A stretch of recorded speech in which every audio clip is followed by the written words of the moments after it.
आष्कातल्या पत्रकार मारहाण प्रकरणात मंत्री भुसेंनी जखमी पत्रकारांची भेट घेतली। संबंधित पार्किंगच्या ठेक्याबाबत कारवाईच्या सूचना देखील देण्यात आलेल्या आहेत। 2 दिवसात मुख्यमंत्री उपमुख्यमंत्र्यांची देखील भेट घेतील अशी माहिती मंत्री दादा भुसेंनी दिली आहे।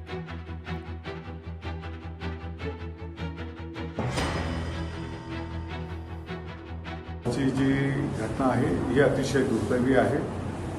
आपण सर्वांनी त्या घटनेचा निषेध केलेला आहे आणि संबंधित ज्याने कोणी हे कृत्य केलेलं आहे त्या लोकांवर पोलीस प्रशासनाच्या वतीने 307 आणि पत्रकारांच्यासाठी असलेला कायदा याप्रमाणे गुन्हा दाखल केलेला आहे। संबंधितांना अटक पण केलेली आहे आणि म्हणून मी स्वतः उद्या परवा माननीय मुख्यमंत्री महोदय उपमुख्यमंत्री महोदयांना या संदर्भात सविस्तर अहवाल देऊन संबंधितांवर कठोर कारवाई झाली पाहिजे।